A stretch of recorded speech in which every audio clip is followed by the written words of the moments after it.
საღამოშვიდობის ეს გადაცემა 360 გრადუსია. მე მისი წამყვანი ემა ტუხიაშვილი ანტიკორუფციულ სააგენტოში ირაკლი ღარიბაშვილი გამოიკითხა, რომელმაც სრულად ითანამშრომლა გამოძიებასთან და აღიარა წლების განმავლობაში უკანონო შემოსავლების მიღების ფაქტი. მომდევნო დღეების განმავლობაში გამოძიება არსებული და დამატებით მოპოვებული მტკიცებულებების საფუძველზე იმსჯელებს მის მიმართ, როგორც მისი ქმედების დაკვალიფიცირების, ასევე მის მიმართ აღკვეთის ღონისძიების შერჩევის საკითხზე, რაც ასევე ეცნობება საზოგადოებას. ეს არის განცხადება, რომელიც დღეს სუსში გაკეთდა. გავრცელდა კადრები თუ როგორ ტოვებს ორჯერ ყოფილი პრემიერი სუსის შენობას, თუმცა მოუწევს თუ არა უკან დაბრუნება, ეს მომდევნო დღეებში განვითარებულ მოვლენებზე იქნება დამოკიდებული. ცოტა ხანში ჩვენს გადაცემაში შემოგთავაზებთ ირაკლი ღარიბაშვილის ადვოკატის პირველ კომენტარს და შეფასებებს სტუმრებისგან დღეს განვითარებულ მოვლენებთან და მოსალოდნელ, ასე ვთქვათ, მოვლენთა განვითარებასთან დაკავშირებით, თუმცა მანამდე გადავინაცვლოთ რუსთაველის გამზირზე, სადაც ცოტა ხნის წინ პოლიციელებმა რამდენიმე აქციის მონაწილე დააკავეს. მერაბ პაპაშვილი იმყოფება ახლა პარლამენტის მიმდებარე ტერიტორიაზე. მერაბ, საღამომშვიდობისა, თუ შეგიძლია გითხრა, არის თუ არა ცნობილი, სულ რამდენი აქტივისტი დააკავეს პოლიციელებმა და კიდევ არიან თუ არა საპოლიციო ძალები ადგილზე მობილიზებული.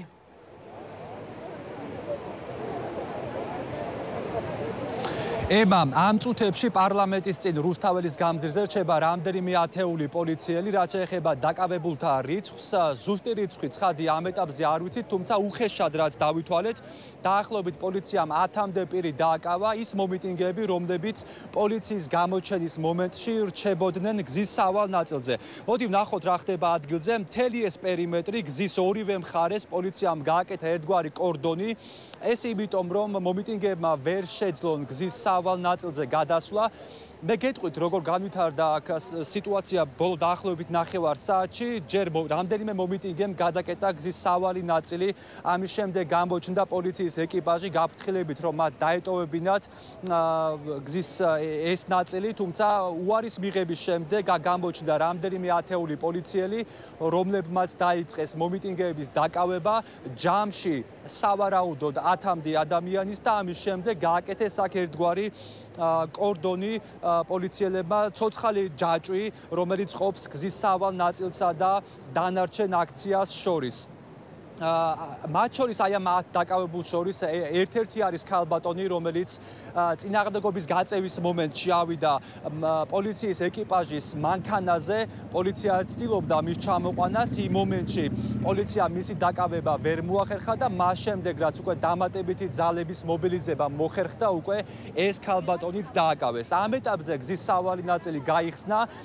განსხვავება გასული აქციებისაგან არის ის, რომ თუ სხვა დღეებში გუშინ წინ პოლიციას ამგვარი სახის მობილიზება აქ არ ქონდა, დღეს უკვე ეს ასეა, რაც ჩვენ გვიჩენს იმის თქმის საფუძველს, რომ შეიძლება დღეს პოლიცია აქ იქამდე იდგეს, სანამ მომიტინგეები აქ იქნებიან და დღეს აქციის მონაწილეებს შესაძლოა საერთოდ აღარ მიეცეთ გზის სავალი ნაწილის დაკავების უფლება. ჩვენ ცხადია ვრჩებით ადგილზე, მათ შორის აქ იმართება მედის მხარდამჭერი აქცია, რომელიც ერთის მხრივ ეხმიანება მზია ამაღლობელისთვის სახაროვის პრემიის მიცემას და მეორეს მხრივ სხვა ჟურნალისტების ციხეში ყოფნას, აი ამ ახალი კანონის საფუძველზე და მას შემდეგ, რაც აქ ჩვენ დამატებითი ინფორმაცია გვექნება თქვენთვის სათქმელი, შემოგიერთდებით ეთერში. გაგემშვიდობებით, როგორც კი განვითარდება დამატებითი ინფორმაცია გექნება ჩვენთვის, მაშინვე დაგიკავშირდებით მერაბ პაპაშვილს უსმენდით, რომელიც მუშაობს პალიტრენისთვის მაყურებლისთვის პარლამენტის მიმდებარე ტერიტორიაზე. უკანონო შემოსავლები და კორუფცია სხვადასხვა ცნებებია, დაველოდოთ გამოძიების დასრულებას და დასკვნების შემდეგ გამოვიტანოთ დრო, ყველაფერს აჩვენებს. მრავალ წერტილი. ერთში კი სრულიად დარწმუნებული ვარ, ირაკლის არასოდეს გადაუდგია საქართველოს ინტერესები საწინააღმდეგო ნაბიჯი და არც მომავალში გადადგამს, თუმდაც ეს საკუთარი თავის დაზიანებად დაუჯდეს. ეს Facebook პოსტი რამდენიმე წუთის წინ მისმა ოჯახის წევრმა, მეუღლის ძმამ ალექსანდრ თამაზაშვილმა დაწერა. ახლა ძალიან საინტერესოა, აქვს თუ არა ბრალი წარდგენილი უკვე ოფიციალურად ორჯერ ყოფილ პრემიერს, ყოფილ შინაგან საქმეთა მინისტრს და ყოფილ თავდაცვის მინისტრს, როგორ განვითარდება მოვლენები მასთან დაკავშირებით. დაკავშირებით. გია ხუხაშვილი პოლიტოლოგი უნდა შემოგვიერთდეს. მოგესალმებით ბატონო გია, მადლობა გადაცემაში მონაწილეობისთვის. დღეს რაც გვითხრა ჩვენ სახელმწიფო უსაფრთხოების სამსახურმა ირაკლი ღარიბაშვილმა აღიარა მათი თქმით წლების განმავლობაში უკანონო შემოსავლების მიღების ფაქტი. რა მოლოდინი გაქვთ, დააკავებენ თუ არა ყოფილ პრემიერს? ხო, ნუ ეს წმინდა ტექნიკური საკითხია, ხო და არ მგონია რომ ეხლა ეს არის მთავარი თემა, ეხლა დააკავებენ თუ არ დააკავებენ. ეხლა ისეთი ბრალდებები ისმის, რო არ დააკავონ, უბრალოდ კიდევ უფრო მეტ კითხვის ნიშანს გააჩენს, ხო? მაშინ როდესაც უყურებთ ეგერ აქტივისტებს იჭერენ არაფრისგან პირბადის გამო. ბრალდებები მართლაც ძალიან მძიმეა, ბატონო გია, მაგრამ ჩვენ დღემდე არ ვიცით რა მუხლით მიმდინარეობს საქმე ყოფილი პრემიერის წინააღმდეგ. თქვენ მართალი ბრძანებთ პირბადის ტარებისთვის და გზის გადაკეტვისთვის ადამიანები რამდენიმე დღით იზოლატორში აღმოჩნდნენ და აქ არის საუბარი რამდენიმე ასეული მილიონი ლარის უკანონოდ აბა როგორ შეიძლება არ დააკავონ? ხო, თქვენ თუ გაიცით თქვენ ანუ ფაქტია რომ ჯერ ეს ასე ვთქვათ არ დამდგარა ეს მომენტი, ამ დროს ყველა წინაპირობა თითქოს და არსებობს, ხო? საერთოდ აი ეს ისტორია, რაზეც ჩვენ ახლა ვსაუბრობთ, ხო, ფინალურ ეტაპზე ვსაუბრობთ ჩვენ გარკვეული ისტორიის, რომელიც დაიწყო იმით, რომ ხელისუფლებამ გადაწყვიტა არა კორუფციასთან ბრძოლა, არამედ სალარო შევსება, ხო? ანუ იმ ადამიანებისგან, ვინც მიუშვეს თავის დროზე ფულის საკეთებლად, ამოეღოთ ეს ფული. ეს გადაწყვიტეს, პოლიტიკური გადაწყვეტილება მიიღეს, დაიწყეს მოლაპარაკებები ამ ადამიანებთან, ალბათ კონკრეტული რიცხვები დაუსახელეს, რამდენი უნდა მოეტანათ, ამათმა არ მოიტანეს და ამის შემდეგ ფაქტობრივად იძულებული გახდა ხელისუფლება, რომ მუქარა აღესრულებინა, ანუ დაიწყო სისხლის სამართლებრივი დევნა. ეს არის კრიმინალური ისტორია, ჩვენ ეხლა სამართლის ისტორიაზე არ ვლაპარაკობთ. ეხლა კორუმპირებულები რო იყვნენ ეს ხალხი და უკანონო ბიზნესებში რო იყვნენ, ეს ხო საყოველთაოდ ცნობილი იყო, რამდენი ჟურნალისტური გამოძიება ჩატარდა მარტო, ხო? და გამოდიოდნენ და იცავდნენ, რომ რას ლაპარაკობ, პატიოსნესი ხალხიაო და ეხლა აქედან გამომდინარე, ჩვენ არა გვაქვს ეხლა აი რაღაც სამართლებრივ პროცესში არა ვართ, რომ ვიმსჯელოთ იმაზე, ვიღაცას დაიჭერენ თუ არ დაიჭერენ. დაიჭერენ თუ ვერ შეუთანხმდებიან და არ დაიჭერენ თუ შეუთანხმდებიან.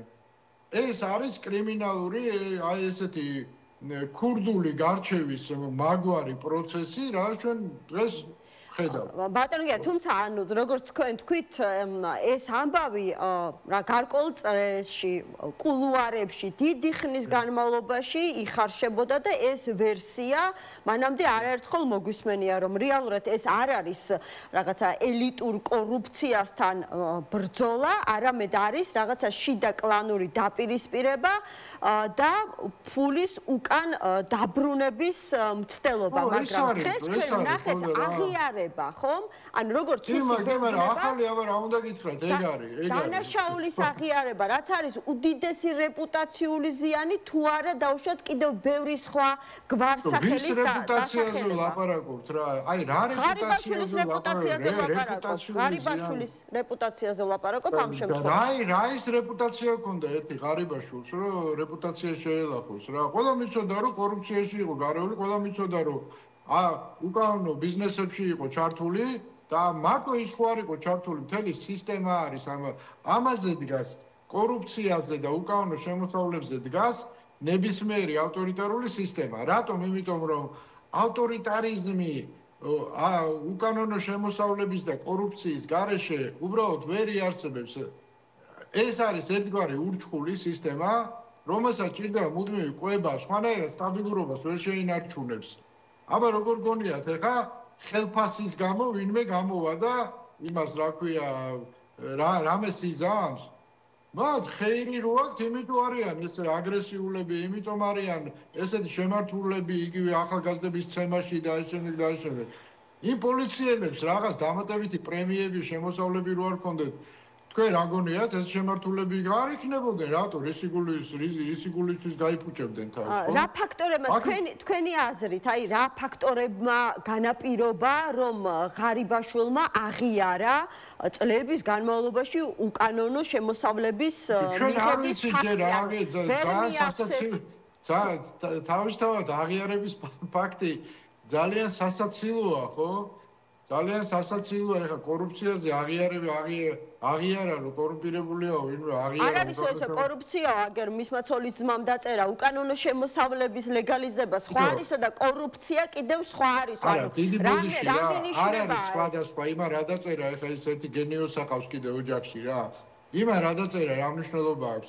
კორუფცია და უკანონო შემოსავლებს, როდესაც იღებს შენი თანამდებობის ან შენი გავლენის ესე რომ ვთქვათ, ბაზაზე, ხო, ეხა ღარიბაშვილს ეხა უკანონო შემოსავლების მიღების რა შანსი ქონდა პრემიერი რო არ ყოფილიყო, ხო? ან ლილუაშვილს სუსის უფროსი რო არ ყოფილიყო, რანაირად მიიღებდნენ უკანონო შემოსავლებს?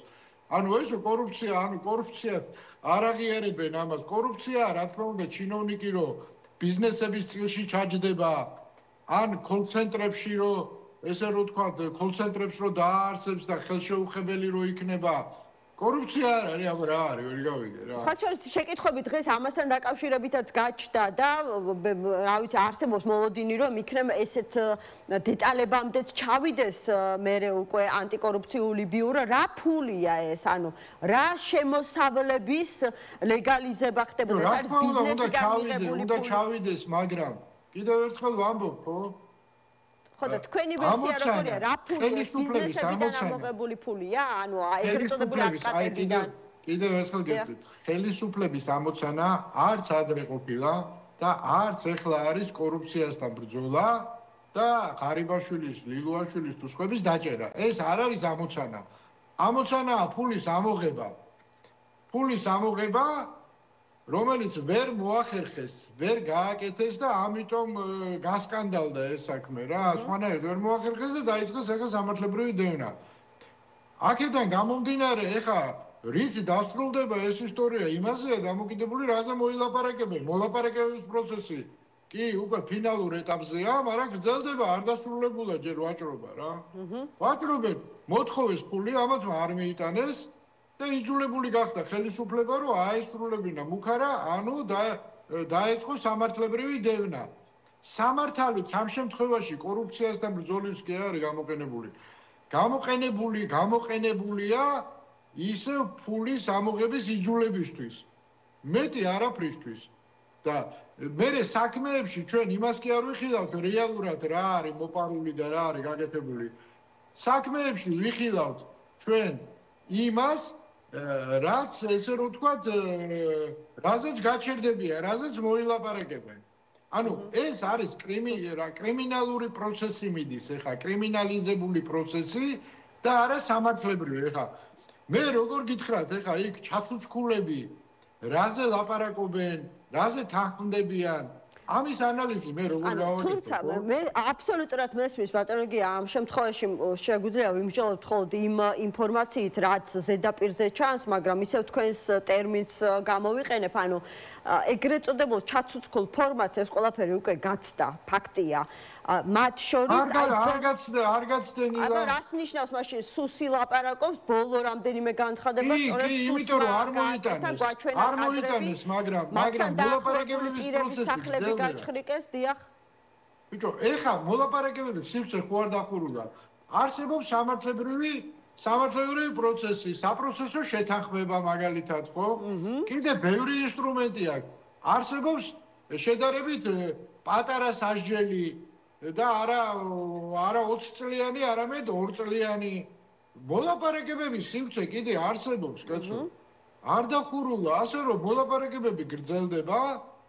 ეს დამოკიდებული იქნება დაბრუნებული თანხის რაოდენობაზე, ანუ სასჯელის ზომა. აბა თქვენ მითხარით, ხო, ეხა ადამიანი შევიდა იმაზე, რომელმაც აღიარა მრავალმილიონიანი უკანონო შემოსავლების ლეგალიზება და ის გამოუშვეს გარეთ, გაუშვეს სახლში.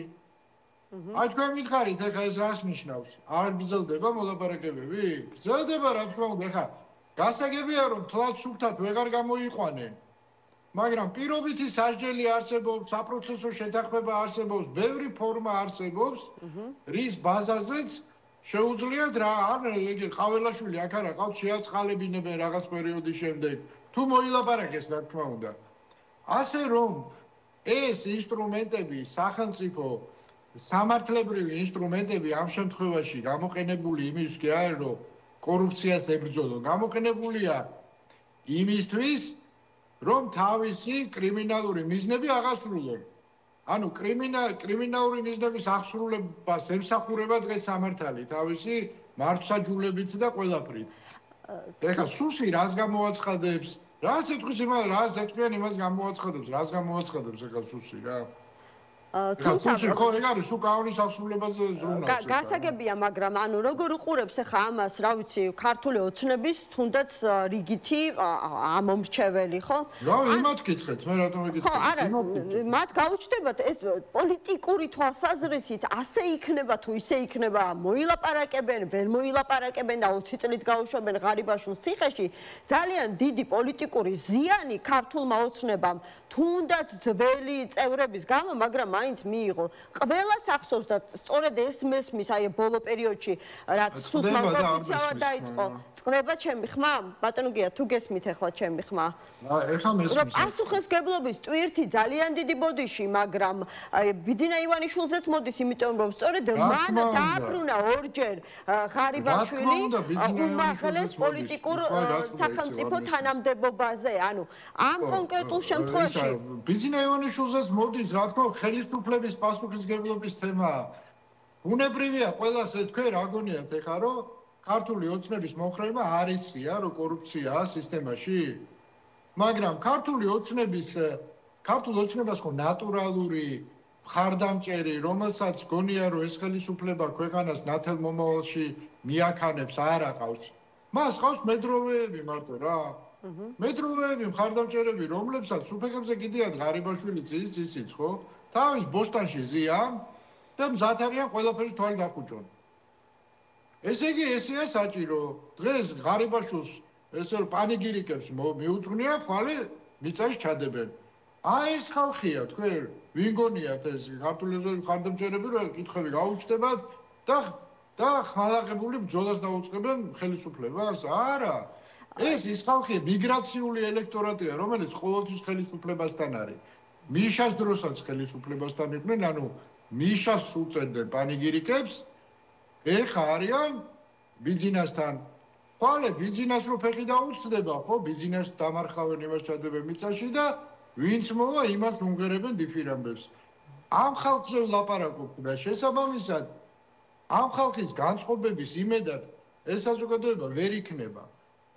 იმიტომ რომ ამ სფეროში, ესე რომ თქვა, სეგმენტში საზოგადოების მორალი როგორც ესეთი არ არსებობს. კი ბატონო. არ არსებობს, არც რეპუტაცია არსებობს. არსებობს საკუთარი კეთილდღეობა. კი ბატონო.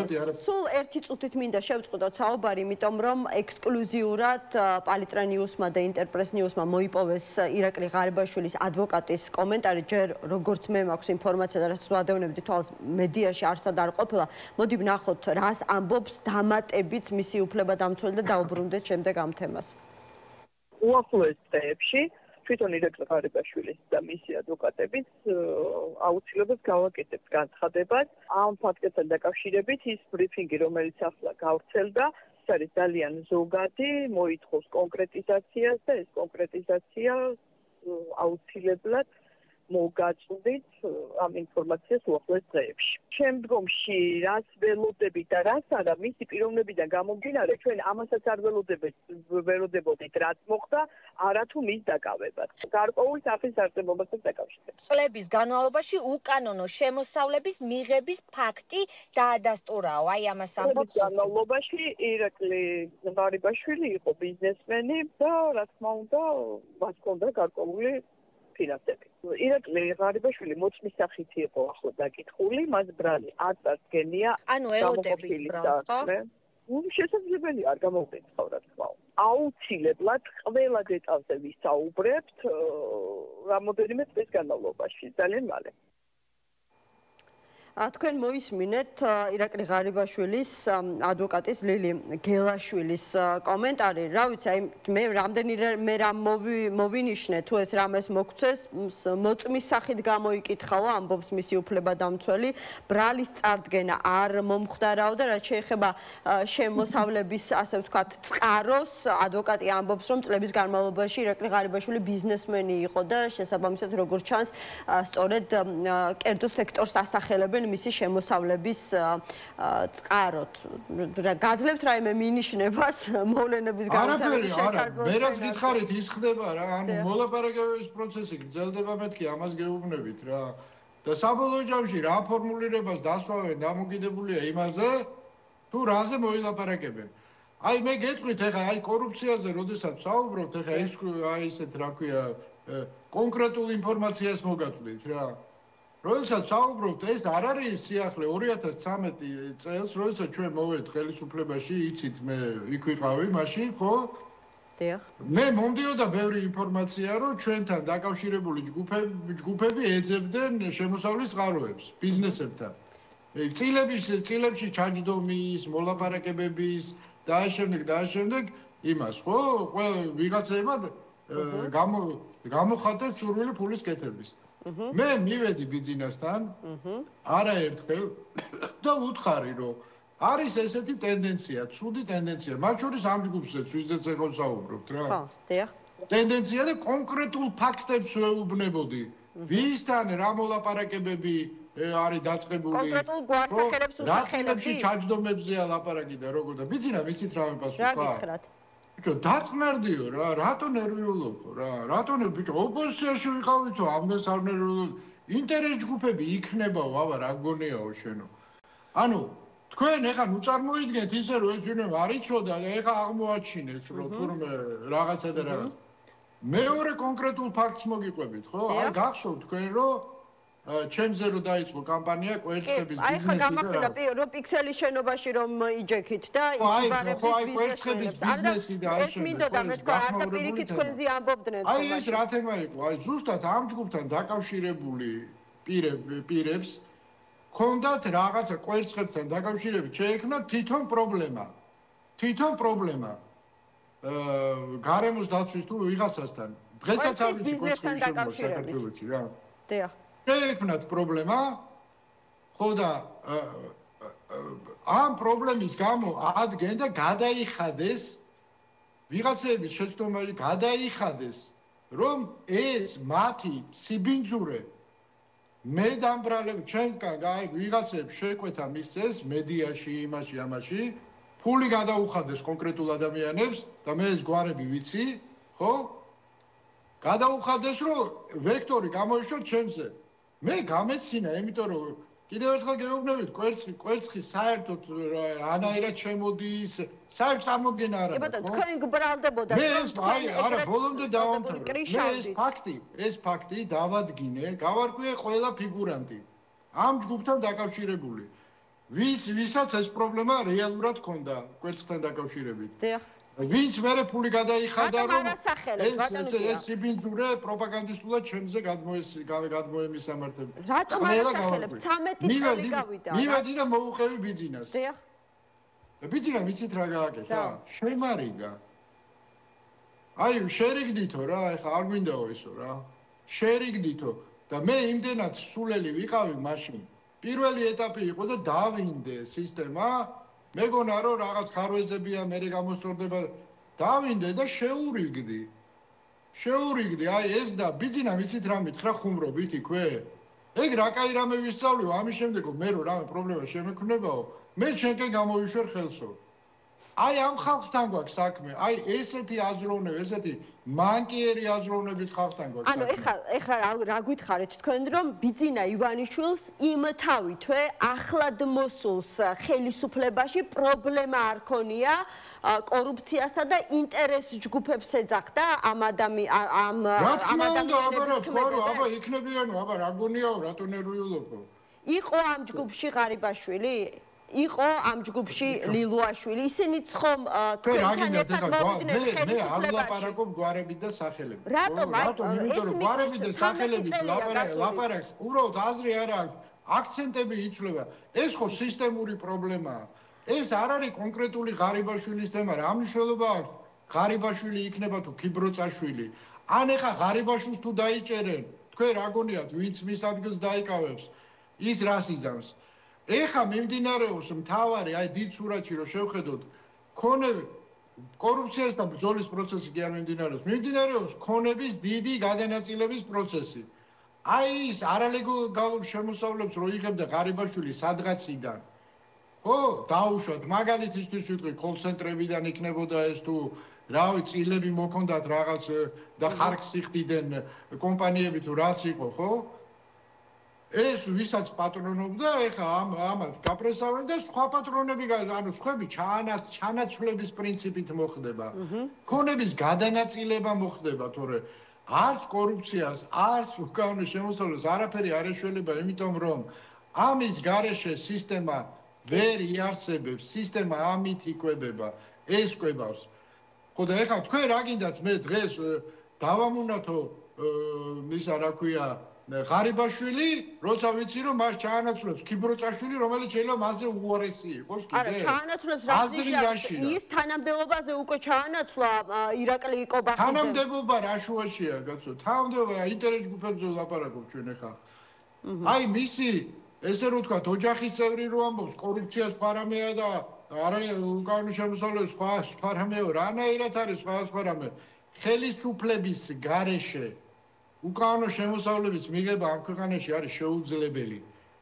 ეს ინტერეს ჯგუფები რა მნიშვნელობა აქვს შენ თანამდებობაზე ხარ თუ არა? რა მნიშვნელობა აქვს თუ შენი გავლენა არის იმდენი რომ ხელისუფლების მხრიდან ხარ დაცული. ამას არანაირი მნიშვნელობა არ აქვს. ღარიბაშვილი დღემდე იყო დაცული, მერე მიიღეს პოლიტიკური გადაწყვეტილება და კობახიძის ხელით ეხა პარსავენ იმათ, ვინც ადრე იალაღებზე გაუშვეს საძოვრად, ხო? სხვათა შორის, როდესაც ღარიბაშვილი წავიდა თანამდებობიდან, ლილუაშვილი, აი გომელაურიც იყო მათთან ერთად, თითქმის აი ძალოვანები ერთად წავიდნენ, ძველი ძალოვანები თანამდებობიდან. ხდება ესე რა არ მესმის კითხვა.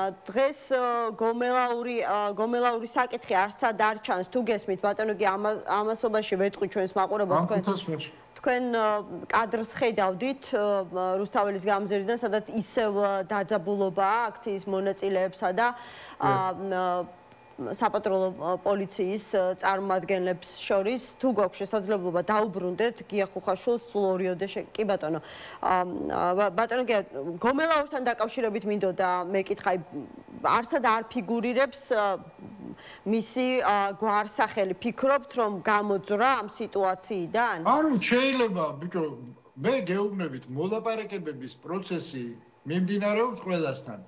ვიღაცასთან მოილაპარაკეს, ვიღაცასთან ვერ მოილაპარაკეს. ვიღაცა თბილისის მერი გახდა იმის ნაცვლად რომ რაღაცა სხვა რაღაცა მომხდარიყო, ხო?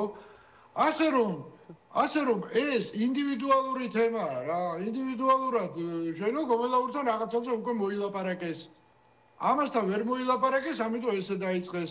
ლილუაშვილისგან კიდე რაღაცას ელოდებიან და მერე გადაწყვეტენ დაიწყონ თუ არ დაიწყონ.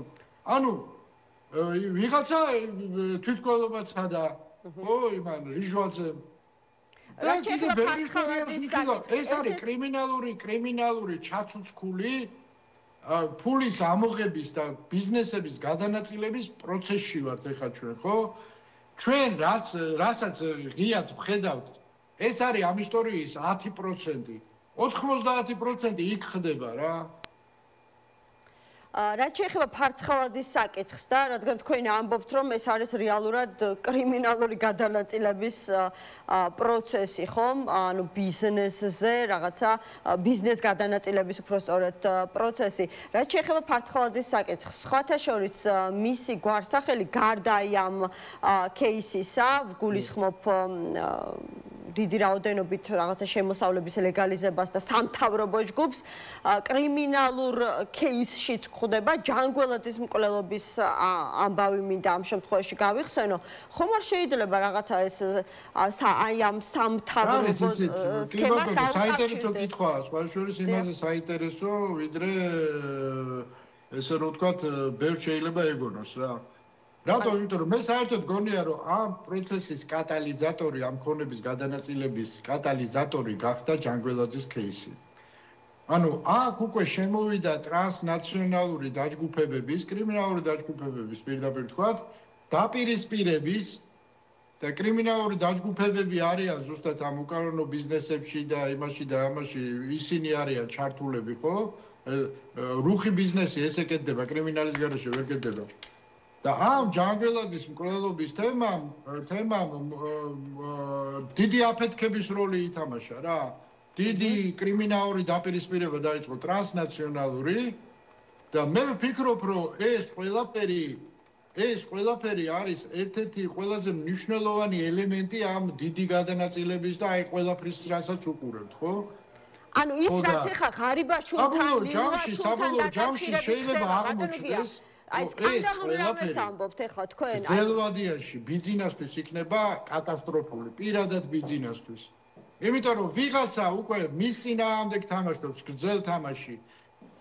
ბიძინას შეიძლება დღეს ფიქრობდეს, რომ რა გზითაც მიდის ყველაფერი ეს მისი ხელდასმით არის და სინამდვილეში ის იყოს აი ვიღაცის უფრო დიდი მანიპულაციის მსხვერპლი, რაც რაღაც პერიოდის შემდეგ გამოჩნდება. ანუ კრიმინალურ ავტორიტეტებზე საუბრობთ, კრიმინალური ტრანსნაციონალური არის კრიმინალური ავტორიტეტები შესაძლებელია დავუშვათ ეს დაემუქროს ბიძინა ივანიშვილს? და დამაბრუნოთ იქნება ბატონ გიასთან, იმიტომ რომ ძალიან სკანდალურ რამეს ამბობთ. ბატონ გია, თუ გესმით ჩემი ხმა, ანუ თქვენ ამბობთ, რომ გავლენიანმა ქურდული სამყაროს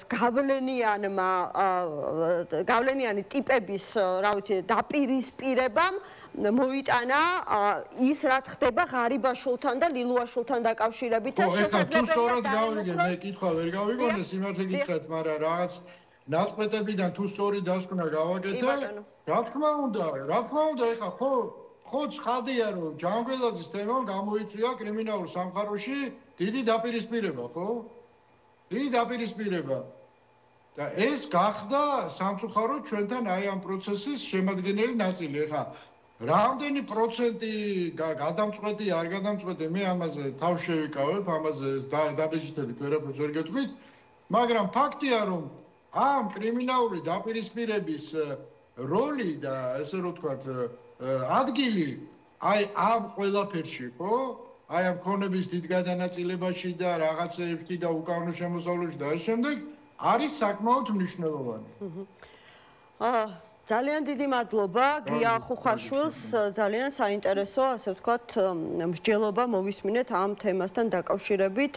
ეკაბესელია ჩვენთან ერთად მართლმსაჯულების სახლის დამფუძნებელი. ქალბატონიკა, მოგესალმებით, მადლობა გადაცემაში მონაწილეობის. სხვა შორის მეუბნებიან, რომ ისევ არის დაპირისპირება რუსთაველის გამზირზე, სადაც აქცია მიმდინარეობს, მათ შორის ჩვენი კოლეგა, დაპატიმრებული ჩვენი კოლეგა ჟურნალისტების მხარდამჭერი რამდენიმე ადამიანი სულ ცოტა ხნის წინ დააკავეს გზის გადაკეტვის და სამართალდამცავებთან დაპირისპირების გამო. გვაქვს შესაძლებლობა მერაბ პაპაშვილის შემოგვიერთეთ, მოდი მოვისმინოთ რა ხდება ამ წუთებში და შემდეგ სტუმართან გავაგრძელებთ საუბარს.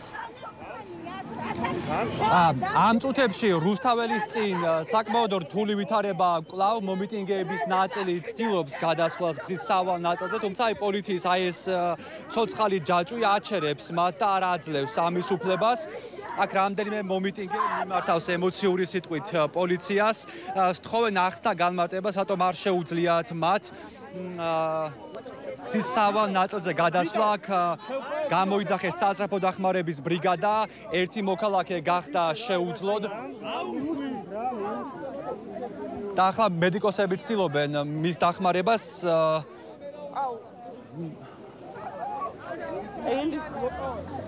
მოდი არ გვინდა ამ კადრის გამოჩენა დიდხანს, მედიკოსები მას დაეხმარებიან. რაც შეეხება აქეთ არსებულ ვითარებას, თქვენ ხედავთ პოლიციელების რიცხვს ადგილზე, რომელიც არის საკმაოდ ბევრი. ბოლო დაახლოებით 9 საათში მათი მობილიზება ადგილზე გაიზარდა, მათ შორის გაიზარდა მომიტინგეების რიცხვიც და გაიზარდა სურვილიც იმისა, რომ ამ ადამიანებმა დაიკავონ გზის სავალი ნაწილი, თუმცა აი ახალი კანონის საფუძველზეც პოლიცია არ აძლევთ ამის უფლებას მათ იმ მთავარი არგუმენტით, რაც განუმარტა რამდენიმე წუთის წინ მომიტინგეებს პოლიციის წარმომადგენელმა, რომ მათ არ აქვთ უფლება აი ამ ხალხის აი ამ რაოდენობით რომ დაიკავონ სწორედ საავტომობილო გზა, სწორედ ამიტომ პოლიცია ადგილზე კვლავ რჩება. აქ რჩება ეგრეთ წოდებული დაკავების მანქანები, რომელსაც ჩვენ ხედავთ ხოლმე ამგვარი სახის აქციებზე, როდესაც პოლიცია აკავებს ამა თუ იმ მომიტინგეს, ხდება მათი ჩასმა სწორედ ამ ავტომობილებში და მათი გადაყვანა დროებითი მოთავსების იზოლატორებში. ბოლო ნახევარ საათში აქ დაკავებულთა რიცხვი გაიზარდა, თუ იქამდე დაახლოებით 10 იყო უხეშად, დაახლოებით 10 დაკავებული მომიტინგეის რიცხვი, ახლა დიდი ალბათობით გაცილებით მეტი იქნება. აი ხედავთ ამ ადამიანებს, რომლებიც რჩებიან კვლავ აქ, აჟღერებენ მათ მთავარ გზავნილებს. დღესა გაიმართა მედიის მხარდამჭერი აქცია. ითქვა, რომ ახალი კანონი, რომელიც იქნა მიღებული პარლამენტის მიერ დაჩქარებული წესით, ეს ეწინააღმდეგება დემოკრატიულ ქვეყნებში არსებულ სტანდარტებს. მე აქ ხედავ აქციის რამდენიმე მონაწილეს. გამარჯობა ბატონ გიორგი. კითხავთ იმ ვითარებაზე, რომელიც არის აქ ბოლო დაახლოებით რამდენიმე წუთის განმავლობაში, როგორ შეაფასებთ? პოლიციის ამ მოთხოვნას, რომ არ აქვთ უფლება აქციის მონაწილეებს გადავიდნენ საავტომობილო გზაზე. საერთოდ ადამიანს აქვს კონსტიტუციით მინიჭებული უფლება გამოხატვის თავისუფლების და შეკრებისა და მანიფესტაციის. უკვე რამდენი ხანია ეს უფლება ირღვევა ჩვენ შემთხვევაში. ვაჯარიმებენ, ვიზღუდავენ ამ უფლებას. ახლა მიდის რავი ადამიანების გამოტაცვა და მანქანებში ჩატენვა და შემდგომ ალბათ მიყავთ რავი სასამართლოში ხა რა უნდა ითქვას ხა არის საშინელი დაძაბულობა და დაძაბულობას ქმნიან სამართალ დამცავებად ვინც იწოდებიან აი ეს ბატონ გიორგი, ჩვენ ბოლო 300 დღეზე მეტია ვხედავთ ყოველ დღე ჩაკეტილ რუსთაველის გამზირს. ფიქრობთ თუ არა რომ დღეს იქნება ის დღე, როდესაც მომიტინგეებს ამის საშუალება აღარ მიეცემათ? როგორ ახლა უზარმაზარი კორდონი დგას პოლიციელების და ახლა გადაკეტვის საშუალება კი არა, საერთოდ აგერ მიახლოების უფლებასაც არ გვაძლევენ ახლა. როგორ უნდა გადაიკეტოს აბა მოძრაობა მიდის და პოლიციის კორდონი დგას რამდენიმე ეშელონი და ახლა როგორ უნდა მოხდეს? მადლობა. მე ჩართვის ბოლოს კიდევ ერთხელ განახებთ აქ არსებულ ვითარებას, ხედავთ პოლიციელების რაოდენობას რუსთაველის გამზირზე. ამ ეტაპზე სამანქანო მოძრაობა არ აღდგენილია, მაგრამ მას შემდეგ რაც აქ არის ხოლმე მცირე ფიზიკური შეხლა შემოხლა, დროებით მოძრაობა ფერხდება, თუმცა მას შემდეგ რაც პოლიცია გაწმენდს ხოლმე მთელს აი ამ პერიმეტრს, გზის სავალი ნაწილის მახლობელ ადგილს, ამის შემდეგ საავტომობილო მოძრაობა აღდგება ხოლმე, ჩვენ ცხადია ვრჩებით ადგილზე და შემოგიერთდებით მოგვიანებით. პაპაშვილს უსმენდით, ეკა ბესელიასთან გადავდივართ, სწორედ ამ თემით დავიწყებდით თქვენთან საუბარს. ჩვენ ვნახეთ, რომ აქციის მონაწილეების წინააღმდეგ ხელისუფლება ნაბიჯ-ნაბიჯ ამკაცრებდა მიდგომებს. ჯერ იყო და საჯარიმო სანქცია გაიზარდა 5000 ლარამდე, შემდეგ უკვე ადმინისტრაციული პატიმრობა. ეხლა ფაქტობრივად ფიზიკურად აღარ აძლევენ შესაძლებლობას, რომ გადაკეტონ გზა. აი რა გაგრძელება შეიძლება ამას გქონდეს, როგორ ფიქრობთ? საღამომშვიდობის გავუტანოება, მივესალმებ მაყურებელს. აი ხაც ვაკვირდებოდი ყურადღებით პოლიციელების ქმედებას. უფრო დიდი დარღვევა, ვიდრე ქუჩის გადაკეტვა, ვიდრე მოძრაობის შეფერხება, უფრო დიდი დარღვევა, კონვენციური და კონსტიტუციური, უпроსოდ ჯერ კონსტიტუციური და შემდგომ კონვენციური სტანდარტის დარღვევა, როგორიც არის გადაადგილების თავისუფლება, თავისუფლებას ჩარევა. ყველა დაკავება, რაც ჩვენ ვნახეთ, ყველა დაკავება მოხდა კონსტიტუციის დარღვევით. არ შეიძლება მოქალაქეები დააკავო აი ესეთი ფიზიკური არაპროპორციული ძალის გამოყენებით. უხეში სიტყვაა, მაგრამ ყველაზე მეტად ეს მიესადაგება აი ჩატენო მანქანაში, წაათრიო ისეთი მეთოდები გამოიყენო, რომელიც დაკავების სტანდარტებს ცდება და უკანონო დაკავება უკანონო თავისუფლების აღკვეთა არის უფრო მძიმე დანაშაული, ვიდრე გზის გადაკეტვა. გზის გადაკეტვა ეს ადმინისტრაციული დარღვევაა, მაგრამ პირის უკანონო დაკავება და მისი კონსტიტუციური უფლებების შელახვა, როგორც აკავებენ, ეს სისხლის სამართლის დანაშაული. ამიტომ ვინ უფრო მეტად არღვევს ეხლა მნიშვნელოვან ძირითად უფლებებს, პოლიციელი თუ მოქალაქე არღვევს. მოქალაქეები ამ ანტიკონსტიტუციურ კანონს არიღებენ და ამაზე არ დავიღლები ამის გამეორებით. ყველა ეთერში ვიტყვი ამას, რომ ეს კანონები ხა რომელსაც ამკაცრებს კობახიძე როგორც ამბობს, იმიტომ რომ აღკვეთოს პროტესტი. ეს კანონი არის შეუსაბამო კონსტიტუციასთან და იერარქია არსებობს განსაზღვრული კონსტიტუციით. ჯერ კონსტიტუცია მოქმედებს, მე საერთაშორისო სამართალი, მე შიდა კანონმდებლობა. არ ვიცი, ქალბატონო ეკაი, მე არ ვარ იურისტი, აი ზოგად დონეზე ვიცი, ასე როგორც ჟურნალისტმა, რა ვიცი, ტერმინებიც, ზოგადი ასე ვთქვათ, მიდგომებიც, მაგრამ არა მარტო ჩემთვის, ალბათ დარწმუნებულია ძალიან ბევრისთვის უსამართლობის რამხელა მასშტაბი არის, როდესაც იქ აქციის მონაწილეებს არ სხვადასხვა მიზეზით აკავებენ და ამ დროს ადამიანი, რომელმაც აღიარა წლების განმავლობაში, აი სიტყვით ვკითხულობ, უკანონო შემოსავლების მიღების ფაქტი. ადამიანი, რომელიც უმაღლეს სახელმწიფო თანამდებობაზე იყო მრავალი წლის განმავლობაში, არის თავისუფლებაზე.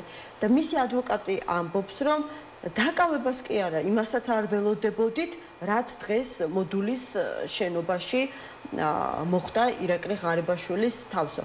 ანუ ეს ჩემთვის არ ვიცი, არ ლაგდება გონებაში, არც ლოგიკაში და თქვენ ალბათ იურისტი უფრო კარგად მეტყვით, რომ არ ვიცი, ყოფილი თანამდებობა ინდულგენცია, თანამშრომლობა არის გამოძიებასთან ინდულგენცია, არ ვიცი, თანამშრომლობის პროცესში მოპოვებული ინფორმაციის მნიშვნელობა არის ინდულგენცია.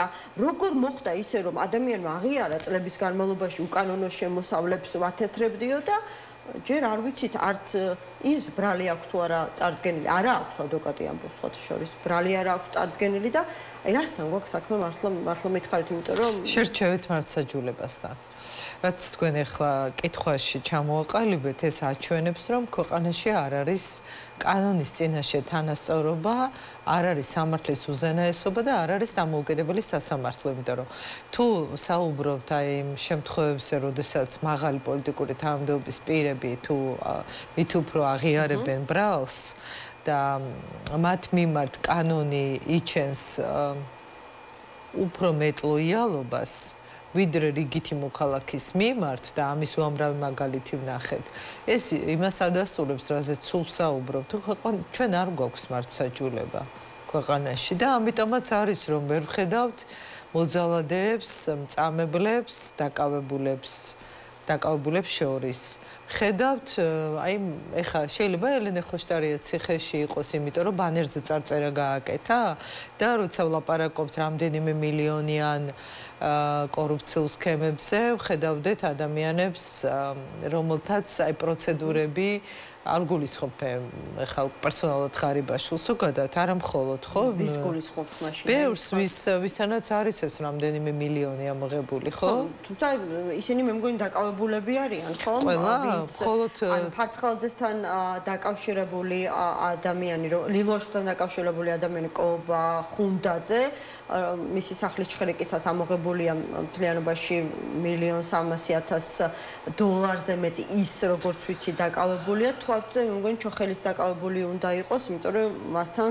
დაახლოებით 3 მილიონი მისგან ამოიღეს არ ვიცი მე მგონი ესეც ხო აქაც სიცხადე არა გვაქვს ამიტომ ვარაუდებზე დაყრდნობით არ მინდა რაიმე შეჯამება გავაკეთო მაგრამ მე უფრო გულისხმობდი მათ ვისაც იგივე აუდიტის სამსახური წლების განმავლობაში უწერდა დასკვნებში, რომ არის კორუფციული სქემები, არის საბიუჯეტო თანხების მითვისება. ეხლა გაახსენდათ მაგალითად ერთი ეპიზოდი ამოიღეს. იგივე ქუჩაში აქციების დროს ადამიანები, რომლებიც სასიკვდილოდ იმეტებდნენ მოქალაქეებს, ხო, თქვენს კოლეგებს, ჟურნალისტებს, სადა რომელია დაკავებული. და ამ დროს მე ხა ელენე ხოშტარია მოვიყვანე მაგალითად ქეთა ციცქიშვილი, ვახო სანაია. ადმინისტრაციული პატიმრობები შეუფარდეს ადამიანებს, რამდენი სინდისის პატიმარი, რამდენი უკანონო პატიმარი ყავს. ღარიბაშვილთან არ გულისხმობთ, გაქვთ რაიმე არ ვიცი. ღარიბაშვილთან დაკავშირებით განსხვავებული პოზიცია მასთან არ გჯერათ იმის რაც არა თუ აღიარა, მე რატო არ მჯერა? არა, მე არ ვამბობ რომ არ მჯერა. თუ თვითონ აღიარებს იმას, რაც დღეს გამოძიებამ თქვა, რასაც ედავება გამოძიება და როგორც ჩანს ბრალის წარდგენა შემდგომ მოხდება, მაგრამ მოხდება ყველა შემთხვევაში. მოწყვის სახით გამოიკითხავა ადვოკატი. ყველა შემთხვევაში მოხდება. აღიარა დანაშაული. ანუ ყველა შემთხვევაში მოხდება ბრალის წარდგენა, იმიტომ უკვე თქვენს დღეს რომ აღკვეთ ღონისძიებას შეურჩევენ და აღკვეთ ღონისძიებას ურჩევენ მხოლოდ ბრალდებულებს. მოწმის მიმართ არ ხდება. ანუ ყველა შემთხვევაში ეს ნიშნავს იმას, რომ ყველა შემთხვევაში დააკავებენ ირაკლი ღარიბაშვილს. ორი ვერსია აღკვეთი ღონისძიების შერჩევის დროს წინასწარ ხდება, ჯერ ხდება ბრალის წარდგენა, შემდეგ აღკვეთი. აღკვეთი ღონისძიების დროს შეიძლება მოელაპარაკოს პროკურორი და შეუფარდონ მაგალითად გირაო. და გირაო შეფარდებამდე 48 საათია ბრალის წარდგენა და შემდეგ 24 საათი შეიძლება დააკავონ აღკვეთი ღონისძიების გირაოს შეფარდებისთვის. ალბათ მოელაპარაკებიან რომელიმე არასაპატიმრო ღონისძიებაზე. იმიტომ რომ სრულად ითანამშრომლა ეს ფრაზა იურიდიულად ნიშნავს იმას, რომ სრულად აღიარა, რასაც ედავებიან. და კიდევ რა შეიძლება ნიშნავდეს შესაძლებელია იყოს და გამოძიებისთვის მნიშვნელოვანი ინფორმაცია შესაძლოა ნიშნავს იმას რომ დაასახელა თუ კი ესეთ დიდი ელიტარული კორუფციული სქემა არსებობდა ამ სქემის მონაწილე სხვა მნიშვნელოვანი ფიგურანტებიც დაასახელა თუ აი ლოგიკას რო გავყვეთ ძირითადად არ მიყვარს ეს წინასწარი რაღაცა ვარაუდებით საუბარი, მაგრამ ლოგიკას რო გავყვეთ სამართლის, თუ აღიარებ უკანონო შემოსავლებს, ხო? შესაბამისად, წყაროც ხო უნდა დაასახელოს, საიდან არის უკანონო შემოსავალი. ესე იგი, მას ყავს კონკრეტული ადრესატი. შესაბამისად, ის წყაროებით სახელდება. ხო, ესეა ლოგიკა, ესეთი, ამიტომ ლოგიკას მივყავართ იქ, რომ სრული თანამშრომლობა, რაც დღეს თქვა გამოძიება, უკვე ნიშნავს იმას, რომ ის რასაც ედავება გამოძიება, მაგრამ არ ამბობენ ბოლომდე რა არის, უბრალოდ აჩვენებენ საზოგადოებას და უქმნიან შთაბეჭდილებას, რომ ეს არის კორუფციული დანაშაული. აი, კიდევ შეიძლება იყოს, იმიტომ რომ მისი ოჯახის წევრი წერს, რომ კორუფცია სხვა და უკანონო შემოსავლები და კორუფცია სხვადასხვა ცნებებია და დაველოდოთ გამოძიებას. რის იმედი შეიძლება ქონდეს კოესა სხვადასხვა შინაარსის, მაგრამ თლიანობაში დანაშაულის აი კლასიფიკაცია რო ხდება კორუფციულ დანაშაულს კორუფცია არ არის მხოლოდ თანხის აღება კორუფცია მათ შორის იურიდიულად ნიშნავს გავლენებით სარგებლობასაც როდესაც ამ გავლენების გამო ამ პირადი ინტერესის გამო რაღაც გადაწყვეტილებას იღებს ჩვენ კადრს რომ კიდევ აკავებენ ხო აი სამწუხაროდ მე მგონი ეს უფრო საგანგაშოა ეხლა რაც ხდება რუსთაველსა აქციის მონაწილეებსა და საპოლიციო ძალებს შორის ალბათ აი ამის გადაფარვა უნდათ ასე მგონია ღარიბაშვილის და სხვა გახმაურებული საქმეების აი ეს ნელ-ნელა ეპიზოდების ჩვენებით, იმიტომ რეალურად ამოცანა არის რეპრესიები აქტივისტების და მოქალაქეების მიმართ. უბრალოდ პარალელურად აჩვენებენ, რომ აი ჩვენიანებსაც არ ვინდობთ. თქვენ მით უმეტეს არ დაგინდობთ და აი ამ პროცესში ხა ვხედავთ არაპროპორციულ ლად გამოყენებულ ძალას. ხედავთ უკანონო დაკავებებს. დაკავების იმაში რა პროცედურებში ისეთ რა უწერია პოლიციას, რომ დაკავებულ პირს უნდა აუხსნა რა შეედება ბრალი, უნდა განუმარტო უფლებები, უნდა უთხრა რომ გაქვს ადვოკატის უფლება. აი, სად ხედავთ რომელიმე პროცედურას დაცულს. და მოსამართლე არის ამ დროს ყველაზე მეტად დამნაშავე, ხა რაც ხდება. ამას იცით რატო აკეთებენ პოლიციელები? არც ერთი ადმინისტრაციული დაკავების დროს, სადაც დაირღვა კანონი სამართალდამცავების და მოსამართლემ არ თქვა რომ უკანონოდ იქცევიან პოლიციელები, იმიტომ რომ არ შეიძლება ესეთი დაკავებები რამდენი საქმე აქვს საქართველოს წაგებული სტრასბურგის ადამიანის უფლებათა სასამართლოში. აი ამიტომ ბედავენ ახლა ასეთ უკანონო მოქმედებას. გზის გადაკეტვა არის ჯერ ესეთი გზის გადაკეტვა არის გამოხატვის თავისუფლების ნაწილი. თუ უფრო დიდი მიზანი გაქვს რომ დაიცვა შენი ქვეყნის უსაფრთხოება, მომავალი ადამიანის უფლებები და ამ შემდეგ.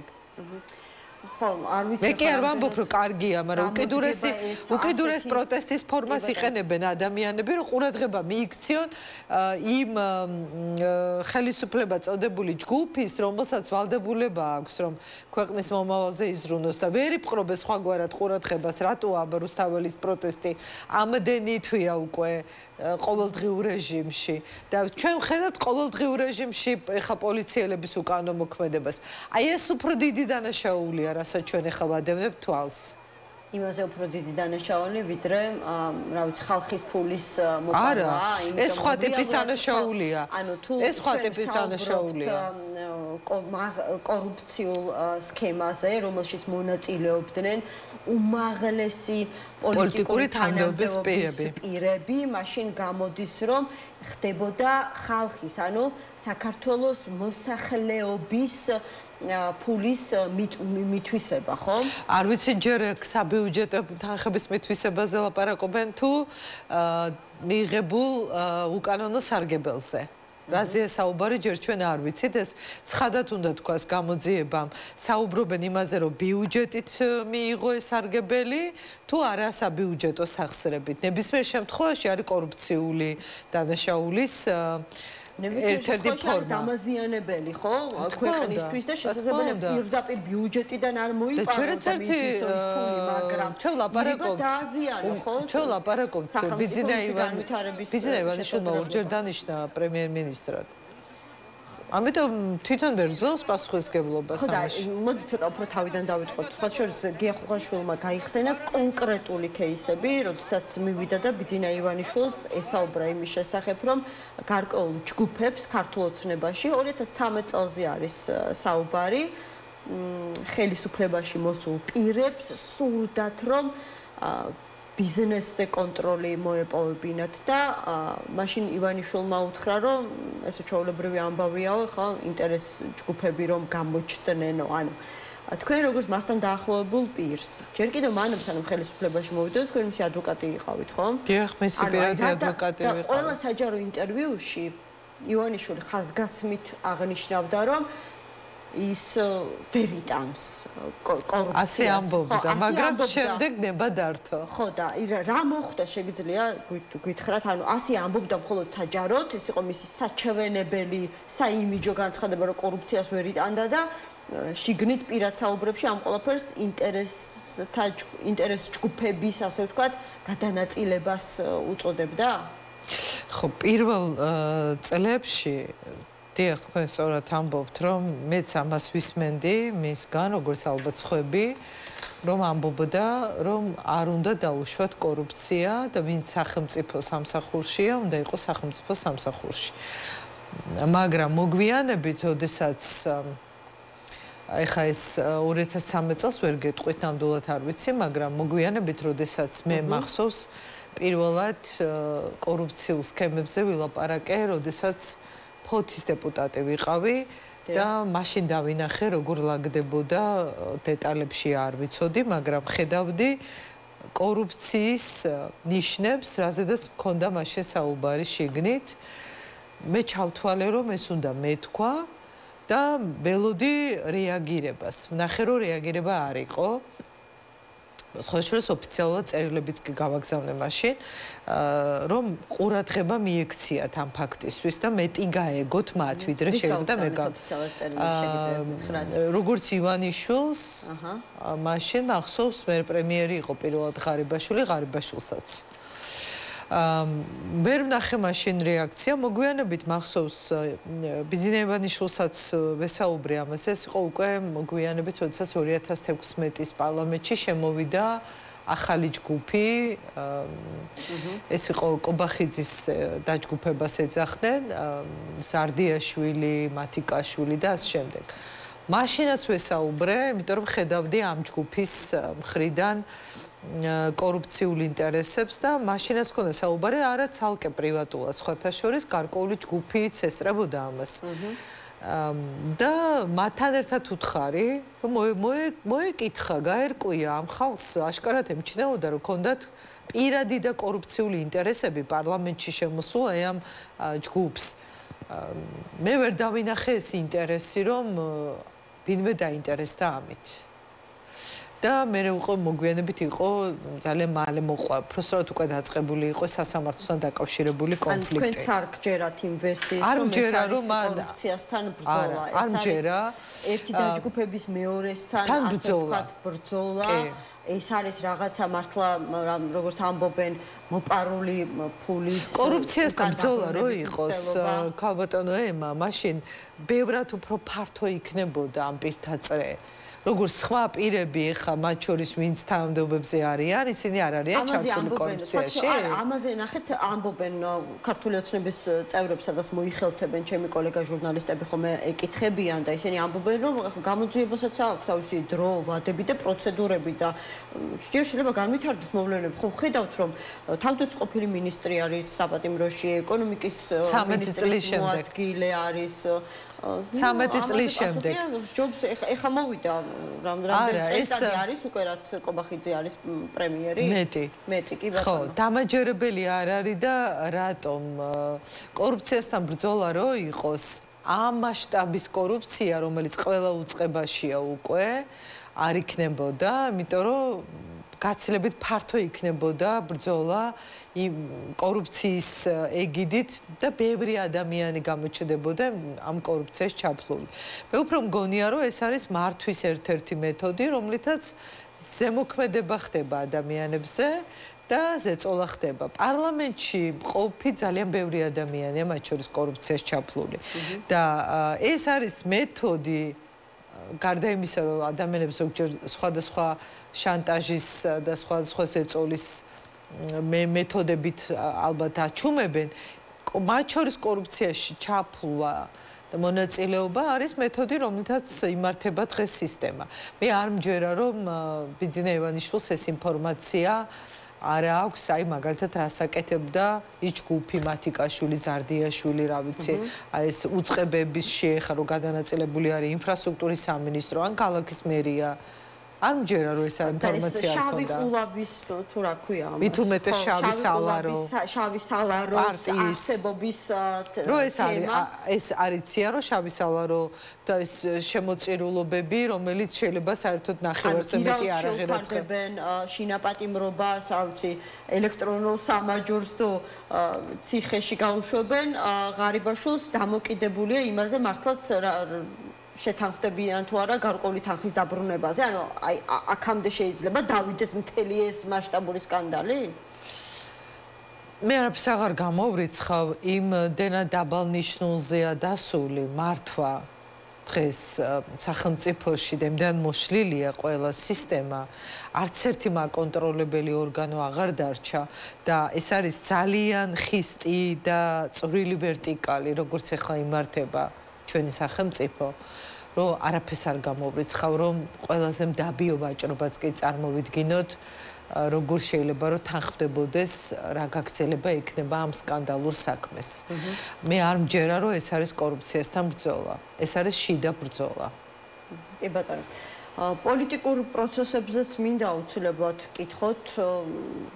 ჩვენ ხედავთ ხო გახარიას პარტიის ნახეთ უბრალოდ გახარიას პარტიის გადაწყვეტილება ისინი ძალიან მალე უკვე საპარლამენტო საქმიანობას შეუდგებიან ისინი და ლელო საკრებულოებშიც შევლენ და დაიწყებენ თანამშრომლობას ქართულ ოცნებასთან უნდათ თუ იმ ფორმატში რა ფორმატად შეიძლება უმცირესობამ უმრავლესობასთან ითანამშრომლოს აქეთ ვხედავთ ნაციონალურ მოძრაობას, რომლის გარიყვასაც საპროტესტო პროცესებიდან პოლიტიკურად და სამოქალაქო აქტიური ჯგუფები ცდილობენ.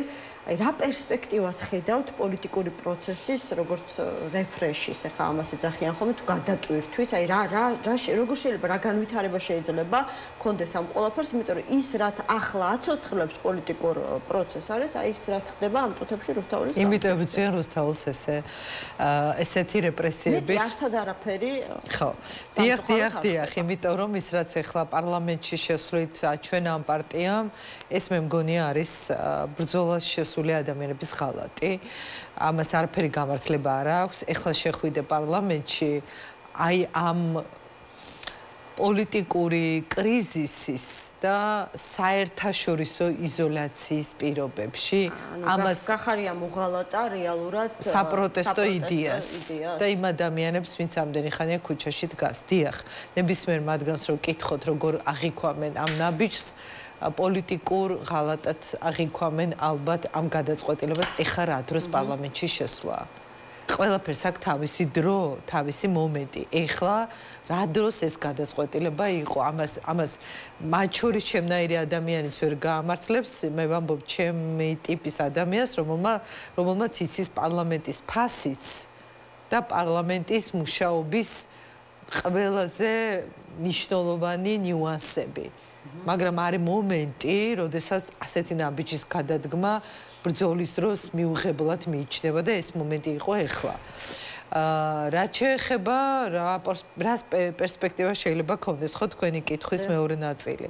პოლიტიკური პარტიების როლიც მინიმალიზდა და გადაფასდა 4 ოქტომბერმა ნაციონალური მოძრაობის როლიც მე მგონია რომ საკმაოდ მძიმედ გამოკვეთა და აჩვენა მე მგონი ერთი რამ რომ ეხლა არის აი სუსტათი სიტყვა გამოიყენეთ გადატვირთვის ახალი ტიპის ხედვის რაღაცა ზეპარტიული დიდი წინააღმდეგობრივი ერთობის ჩამოყალიბების, ეს ფორმალიზების გარეშე შეიძლება მოხდეს დიდი მოძრაობის, დიდი ერთობის, სადაც პარტიები არ არიან დომინანტები, სადაც დომინანტი უნდა იყოს აქტიური მებრძოლი მოქალაქე და მოქალაქეთა ჯგუფები, სხვადასხვა ჯგუფები. ვიღაცა უნდა დაინიციოს, ვიღაცა პროცესი, ანუ ისევ სალომე ზურაბიშვილი ახლა გამახსენდა გახარიას თანაპარტიელების ბრალდებები, ამას ბრალდებები ქვია სალომე ზურაბიშვილს ხოთაშორის ადანაშაულებენ მათ შორის უპასუხისმგებლობაში 4 ოქტომბერთან რა უნდა იქნა 4 ოქტომბერს?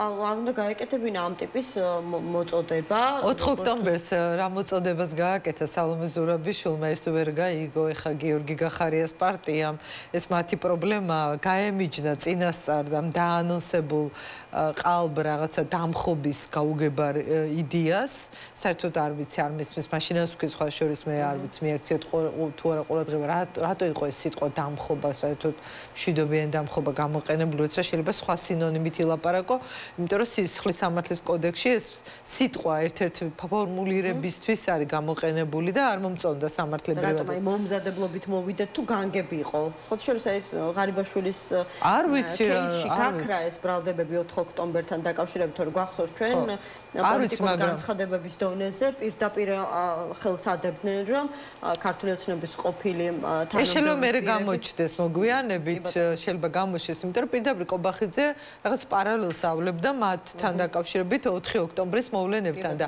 სალომე ზურაბიშვილი წინასწარვე გაემიჯნა ამ პროცესს იმ დღესაც გაემიჯნა და თქვა რომ მე ხალხთან ერთად ვიდგები და რა არ მოეწონა ეხა არ ვიცი იმ ადამიანების განცხადებაში ვერ დავინახე საერთოდ ლოგიკა მაგრამ ეხლა რაც შეეხება თქვენ კითხვას შეიძლება სალომე ზურაბიშვილი იყოს ვინც არა მე მგონი არა მე ვფიქრობ რომ თვითონ უნდა იყოს არა ინიციატორი არამედ ხელშემწყობი ასეთი პროცესის ალბათ იმიტომ რომ ეს ინიციატივა უნდა მოდიოდეს არა ერთი კონკრეტული თუნდაც ლიდერისგან არამედ ის უნდა იყოს ბუნებრივი თვითორგანიზებული ძალიან ესეთი ნატურალური პროცესი ეს ჯგუფები ჩანს უკვე უბრალოდ საჭირო არის ალბათ ორგანიზება მეტად კონსოლიდირება მეტად ფორმების გამოკვეთა ეხლა არის ეს დრო ეხლა არის ის. კი, ეხლა ეს დრო, როდესაც რაიმე სამზადისი მიმდინარეობს, ამაზე დიალოგი მიმდინარეობს ჯგუფებს შორის. სად იმართება ეს დიალოგი, ვინ არის ამ შემთხვევაში მედიატორი, ისევ სალომე ზურაბიშვილის პლატფორმაზე ხდება? პლატფორმის ფარგლებშიც ხდება, პლატფორმის ფარგლებს გარეთაც ხდება. მის გარეშეც ხდება, მასთანაც ხდება გარკვეული კონსულტაციები. ამიტომ არის საჭირო რაღაცა აი უნდა შეიკრას პროცესი. ეს სხვადასხვა ჯგუფი, რომელიც ელაპარაკება, რაღაც ჯგუფებთან მეც მქონდა კონსულტაციები, რაღაც ჯგუფები თვითონ იკრიბებიან. ქვეყნის გარეთ არის წარმატებული ქართველების სხვადასხვა ჯგუფები, პლატფორმები. ეხლა არის საჭირო შეკვრა ამ პროცესის ორგანიზება, იმიტომ რომ ეხლა პარტიებს არ აქვთ აქ მე მგონი მთავარი როლი. აქ მთავარი როლი აქვს აქტიურ მოქალაქეს და მე მგონი ეხლა უნდა მე ესე უყურებ რაღაც სეპარტიული ტიპის ფორმატი უნდა იყოს, ოღონდ ერთიანი ძალებით. მე ვიტყოდი ცალკე ის ადამიანები, ან ცალკე ის შეიძლება პარტია, ვინც დესტრუქციულ როლს თამაშობს ყველა პროცესში და აზიანებს ყველა პროცესს. ნაციონალური მოძრაობა ამას გულისხმობს? არ გაგიკვირდებათ თუ ეს განწყობა მექნება დღესაც მათ მიმართ. მე ვფიქრობ, რომ ხო, მხოლოდ რა დანარჩენი ხა გახარიას პარტია უკვე ამ თანამშრომლობით ისედაც ხო ანუ საერთოდ მგონია რომ პარტიულ მოძრაობაში გულისხმობ რომ არ არის აქ პარტიული ნიშანი, აქ უნდა იყვნენ მოქალაქეები, ჯგუფები, აქტივისტები, სხვადასხვა ტიპის პლატფორმა, ოღონდ უნდა გაერთიანდეს ახლა რაღაცა ნიშნით. მადლობა გადაცემაში მონაწილეობისთვის. მართლმსაჯულების სახლის დამფუძნებელს ეკაბესელიას უსმენდით. რეკლამის შემდეგ ნუგზარ ციკლაურთან ერთად დაგიბრუნდებით.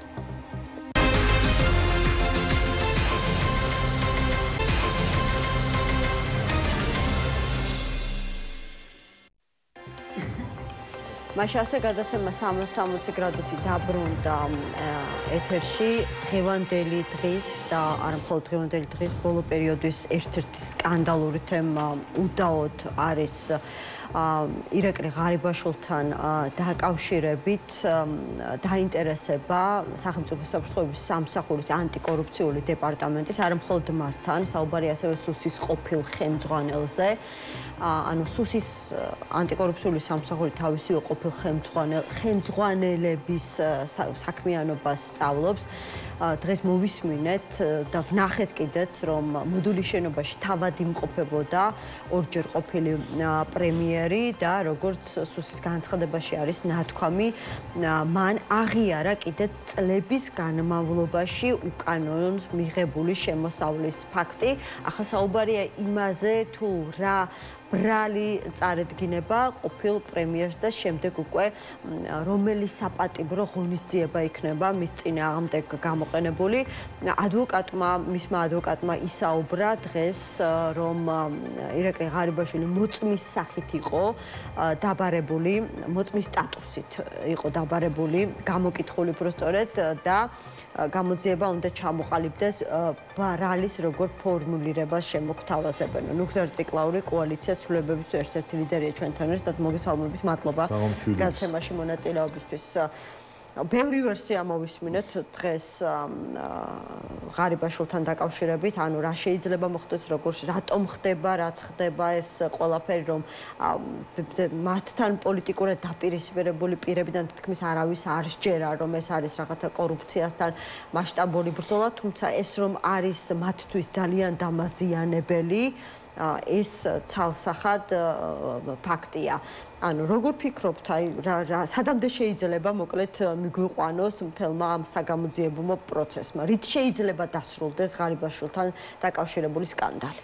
ახლა ძნელია პროგნოზირება, რით შეიძლება დასრულდეს, იმიტომ რომ მთელი ამ დღეების განმავლობაში მიმდინარეობს კულუარული საუბარი, დაშინება იმ ადამიანების, ვინც დაჭერილები არიან და ამის შესაბამისად იქნება შემდეგ უკვე ბრალიც წარდგენილი. მაგრამ ქართულმა საზოგადოებამ ნახა ის, რაც მას აქამდე არასდროს არ უნახავს. თავისი მაღალჩინოსლების სახლში მილიონობით დოლარი, რომელიც არის ყოველდღიური მოხმარების.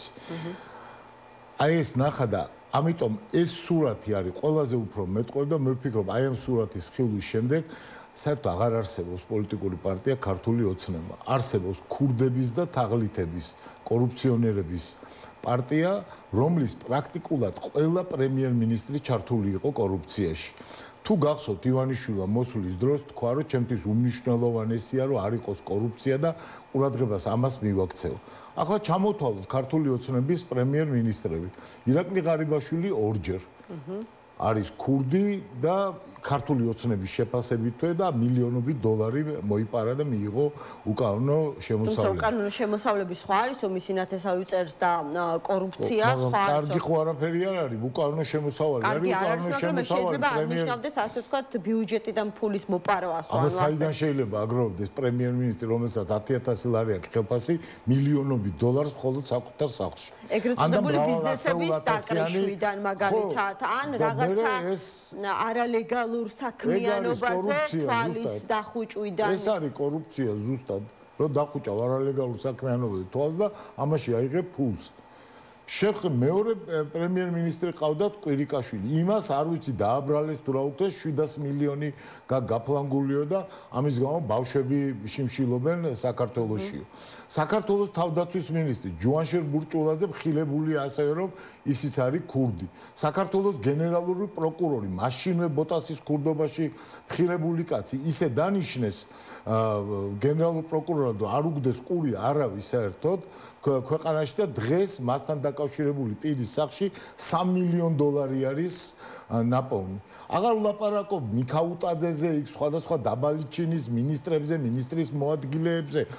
მთელი ვერტიკალი და პრაქტიკულად ყველა პრემიერ-მინისტრი არის ან ღალატთან, როგორც გახარია მაგალითად, ბრალდებული და დაკავშირებული, ან პირდაპირ ქურდობასთან. თუმცა გახარიას ინამდვილად პოლიტიკური ანგარიშსწორება, სწორედ ამას უწოდებენ თვითონ ქართული ოცნება რას გეუბნება, რომ მას ყავდა ერთი პრეზიდენტი მოღალატე, მეორე პრეზიდენტი მის სახელით არჩეული მოღალატე, პრემიერი ქურდი, მეორე პრემიერი ქურდი, მესამე პრემიერი ჩვენ თქვენი ასე ვთქვათ წინა ხელისუფლებისგან განსხვავებით საკუთარი გუნდის შიგნითაც არ ვინდობთ დამნაშავებს. აი ამას იტყვის. ანუ პრემიერი კიდევ ერთხელ პირობებში ვიჭერთ ჩვენს ყოფილ მაღალჩინოსებს თუ ისინი საკუთარ უფლებამოსილებას გადაამეტებენ.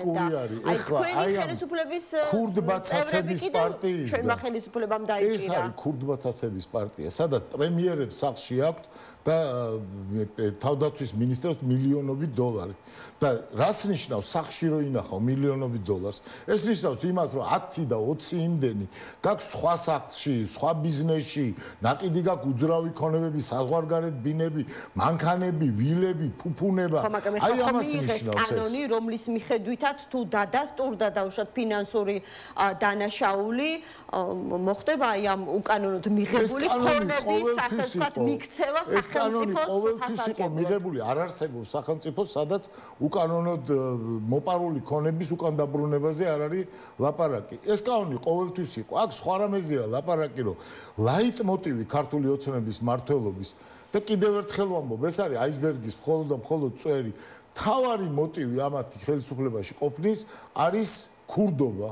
და ამიტომ არის რომ ეს პარტია ქართული ოცნება არასდროს არ ყოფილა ქართველი ადამიანისათვის რომ ყავდეს მთავრობა რომელიც უმოწყალოდ ძარცვავს.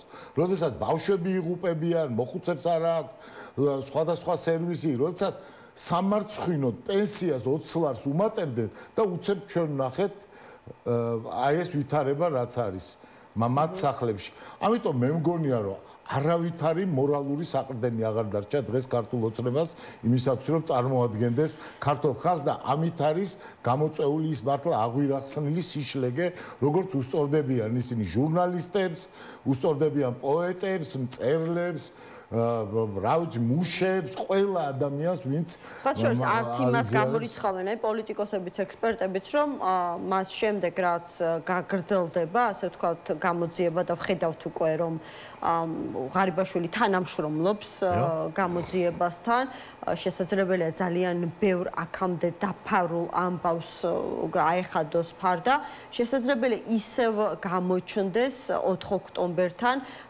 ქართული ოცნების ყოფილი მაღალჩინოსნების დაკავშირების ასე ვთქვათ რა ვიცი, ჯაჭვი ელოდებით მოვლენების ამგვარ განვითარებას? არ ვიცი, ქართული ოცნება არის მთლიანად კორუმპირებული, როდესაც გამორჩევით ხდება მისი ცალკეული წევრების დაკავება, შესაძლოა ეს იყოს რამე ისეთთან დაკავშირებული, იმიტომ რომ მთლიანად არიან კორუმპირებულები, სხვა მინისტრები, სხვა თანამდებობის პირები, ხო შეუძლებელია, როდესაც აი ესეთი მასობრივი ძარცვა მიმდინარეობს და თვითონ ახსენეს კიდევ ერთი რიცხვი 700 მილიონი დოლარი, რომელიც გათეთრდა თითქოს და ერთი ჯიხურით, მხოლოდ და მხოლოდ, ხო? აი ეს არის მასობრივი ყოვლის მომცველი კორუფცია, რაც ქვეყანაში არის და როდესაც გამორჩევით იჭერ, აი ღარიბაშვილს კიდევ ვიღაცას და ვიღაცას, ხო ეს ჩემი აზრითაც სწორი მიმართულება არის შეკითხვის, რომ დაკავშირებული არის კიდევ რაღაც პრობლემასთან, რაც ივანიშვილთან პირად ღალაძე, პირად შეცდომაზე მიუთითებს.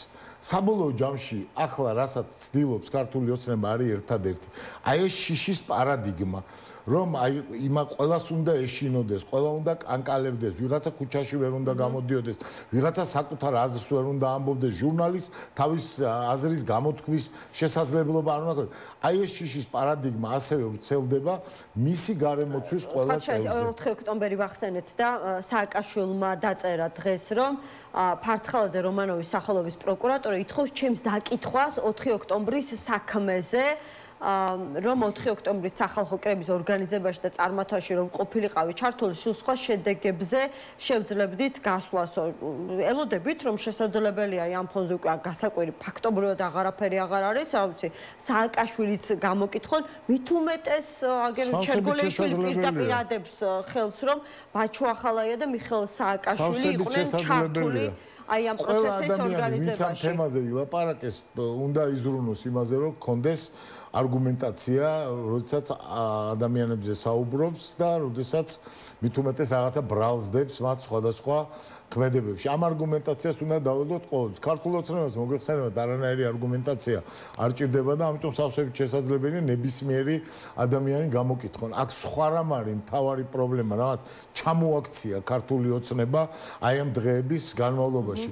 ქურდმა ვინ შეიძლება გამოკითხოს, ძარცველმა, ბიუჯეტის ვირთაგვამ, ვინ შეიძლება გამოკითხოს, ვინ შეიძლება რაღაც სამართლიანობისაკენ მოუწოდოს. ვერავის აი მართლა დიქტატურის ჩამოყალიბებასაც აქვს საკუთარი წესები და რა ვიცი, გვინახავს რომანებში და ნამდვილ ცხოვრებაში, მემუარებში, რომ ცხოვრობდნენ ადამიანი ერთი კიტელით, ქმნიდნენ ლეგენდებს, რომ ისინი არიან ხალხი, ცხოვრობენ ხალხის მსგავსად. ახლა კი რა დაინახა თვით ქართული ოცნების ამორჩეველმა, რა დაინახა, რომელთა დიდი უმრავლესობა წესიერი ადამიანი არის, ცხოვრობს თავისთვის, მუშაობს, მასაც ისევე უწევს გამკლავება 1000 პრობლემისათვის. სოფლად, ქალაქად ეს ხალხი ხო ცხოვრობს, ჩვენი თანამოქალაქეები არიან.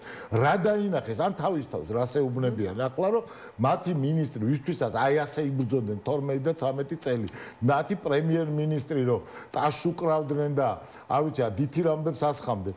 აი ასე ცინიკურად უდგებოდა თვით ამ ადამიანებს, თავის ამომრჩევლებს, გადაუგდებდა 10 ლარს, თვითონ მოიპარავდა 10 მილიონს, გადაუგდებდა 20 ლარს, თვითონ მოიპარავდა 20 მილიონს. ეტყოდა რომ აი ერთ ტომარა ქვილს მოგცემ და სამაგიეროდ მთელი ბორჯომის ტყეს 1 ლარად შეისყიდი და აი ეს არის ანიდაჰოე ქართული ოცნების და ამიტომ ვამბობ, რომ ეს პარტია დღეს ამ დღეებში გახდა ქურდების და თაღლითების პარტია და სხვა სახელი ვეღარ დაერქმევა აი ამ პოლიტიკურ ძალას. პარტიას მათი ბოლო გადაწყვეტილების გამო, რა ვიცი, რას უწოდებდით, ხა ცოტა ხნის წინ ეკაბესელი ამთქვა, რომ ის რაც მათ გააკეთეს, ანუ პარლამენტში შესვლას გულისხმობ, არის აი იმ პროტესტის ღალატი. თუ არ ვწდებით, თქვენი კოალიცია იყო, ვინც ყველაზე მეტი მანდატი მოიპოვა, ეს წინ საპარლამენტო არჩევნების შედეგები რომ გეღიარებინათ, აი? დიახ, ოპოზიციიდან პირველ ადგილზე კოალიცია ცვლილებებისათვის. ყველაზე მეტი ხო, თქვენს კოალიციას ქონდა, აი მით უმეტეს ალბათ როგორ შეაფასებდით ამ გადაწყვეტილებას, იმიტომ რომ ისინი ამბობენ, რომ შეცდომა იყო და ჩვენო სამწუხაროდ ვერ მოვახერხეთო მაშინ ჩვენი კოლეგების და საზოგადოების დარწმუნება, რომ მანდატების არ გამოყენება და ბოიკოტში პოლიტიკური მორალის კოლაფსი. აი ესე შევაფასებდი ამ ადამიანების გადაწყვეტილებას ახლა დაბრუნდნენ ვითომს და პარლამენტში. თქვენ ნახეთ მათ წარმომადგენლების აი აუხსნელი მართლა სამარცხვინო კომენტარები, რომ აი პარლამენტი კი არ არის ისა რა ქვია ლეგიტიმური, მაგრამ მხოლოდ ჩვენი მანდატები არის ლეგიტიმური. არ ვიცი, ნამდვილი პოლიტიკური ბოდოა და იმიტომ არა რომ ეს ადამიანები სულელები არიან. იმიტომ რომ აი ამ პოლიტიკურმა ამორალობამ ეხლა აი ასე 1000 სისულელე ათქმევინა. მე მინდა აი ამ კონტექსტში ეხლა კიდევ ერთხელ ლელოსაც მივმართო. მას შემდეგ რაც მათმა პოლიტიკურმა პარტიამ დაკარგა 50%-ზე მეტი წინაარჩევნებთან დაკავშირებით. ისინი უარყო საკუთარმა ამორჩეველმა აი ამ ბოლო არჩევნებზე. არ გადადგან ნაბიჯი და არ შევიდნენ იმ საკრებულოებში, რომელიც ყალბის ქმნით არის შექმნილი ახლა.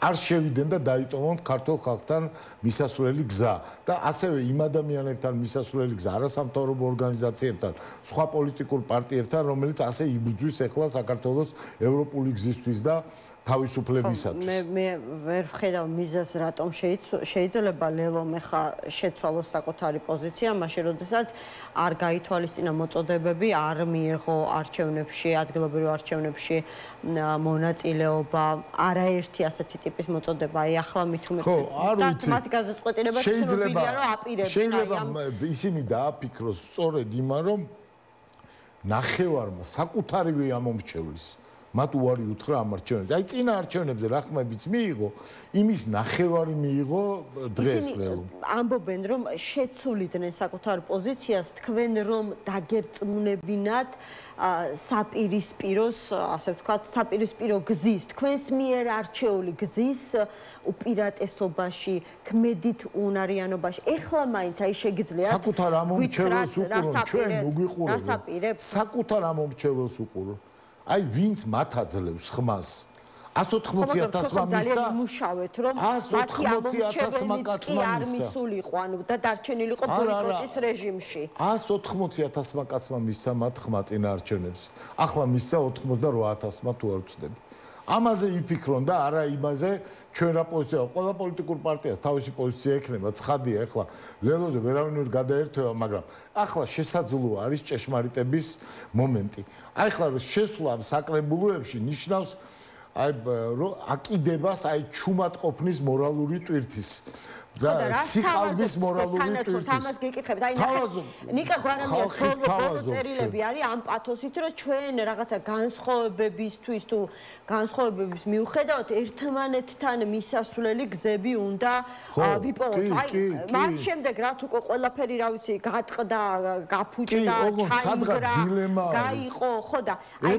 სადღაც დილემასთან მისასვლელ გზასაც ეძებ ვიპოვოთ ოღონდ დილემა არის სადღაც ან აი ამ კორუმპირებული ქურდების რეჟიმის ნაწილი ხარ სისტემური ნაწილი ან კიდე მიდიხარ ხალხთან ორივეგან ერთად ვერ წახვალ ეს არის გამორიცხული სხვა შორის ზვიად გამსახურდიას აქვს ძალიან ცნობილი სიტყვები არ შეიძლება საკუთარი ხალხის მოტყუება ამაზე შემზარავი დანაშაული არ არსებობს ის რომ ახლა შენ შედიხარ ქოცების მიერ აი ამ ყალბ საკრებულოებში ეს ნიშნავს რომ ატყუებს საკუთარ ხალხს ეუბნები მას რომ თითქოს რამის ცვლილება შეიძლება ის რომ ბრუნდება ახლა ეს გახარიას პარტია პარლამენტში და ამბობს რომ ვითომ და რაღაცა ლეგიტიმაცია აქვს მხოლოდ მათ ეს არის საკუთარი ხალხის მოტყუება და თუ ატყუებს საკუთარ ხალხს ერთადერთი დასაყრდენი პოლიტიკაში რჩება კულუარები ფინანსები აი ეს ნაძარცვი რომელიც ქართულმა ოცნებამ მოპარა ხალხს წარმოიდგინეთ რომ მე ხა ლელო ვარ ამ შემთხვევაში და გეკითხებით სანაცვლოდ ნუ ხა ფიგურალურად ხო მეც წარმოვიდგინოთ სანაცვლოდ რას მთავაზობთ? ანუ ეს არის ეხლა მათთვის პოლიტიკური ბრძოლის, ნუ ერთადერთი თუ არა, ერთ-ერთი ასპარეზი, ხო? თქვენ გაქვთ რაიმე გეგმა, როგორ აპირებთ აი ამ პოლიტიკური პროცესის გამოცოცხლებას, გადატვირთვას? უნდა მივახციოთ ახალ თავისუფალ არჩევნებს. სიყალბეში კი არ უნდა მივიღოთ მონაწილეობა, სიბილწეს კი არ უნდა შევეკრათ ზავით. არამედ ქართულ ხალხი იმსახურებს თავისუფალ სამართლიან არჩევნებს, სადაც მისინების შესაბამისად დაკომპლექტება აღმასრულებელი თუ საკანონმდებლო ხელისუფლება. ამაზე მარტივი არაფერი არ არის გასაგებად, თუ ადამიანს უნდა გაგება. აი ეს არის მთავარი ეხლა რატომ იბრძვის ხალხი რა ვინმეს წარმოუდგენია რომ ან ჩვენი კოალიციისთვის იბრძვის ეს ერთი წელია ქუჩაში ან რომელიმე სხვა პარტიისა იბრძვის თავისი უფლებისათვის თავარი საკონსტიტუციო უფლების აღდგენისათვის რომ თვითონ დააკომპლექტოს ის ხელისუფლება როგორც მას სურს როგორც არის ყველა დემოკრატიულ ქვეყანაში და ასევე იბრძვის იმ ცივილიზაციური უფრო მეტიც ვიტყოდი ორიენტაციული საკითხისათვის რაც არის ევროპასა და რუსეთს შორის განსხვავება. აი ეს არის ის დიდი დილემა და ეხლა მათ შეუძლიათ ეს ხალხის ხო ყბადაღებული თემაა ეს გეგმის ქონა არ ქონის საკითხი, მაგრამ სწორედ გეგმის არარსებობა მქონახეთ რა შედეგი მოიტანა არ მოუტანია ცუდი შედეგი. ქართული ოცნება იყო გამყალბებელი ამდენ ხნის განმავლობაში და ის რომ არ დავამორჩილეთ პირველად მის ნებას პოლიტიკურმა პარტიებმა თქვენს რომ არ მივიღებთ მონაწილეობას აი ამ უგვანობაში, აი ამ ტყუილში, აი ამ სიცრუეში არ შემოვალთ თქვენთან და არ გავაправებთ ბოდიშვით გიხდით ამაზე აი იმ რაღაცა ფსევდო პარლამენტს არ ვიქნებით დეკორები იმისი რაც დემოკრატია არ არის, რაც სიმართლე არ არის. ეს არის მთავარი. ფიასკო თუ მე მკითხავთ იყო 2020 წელი.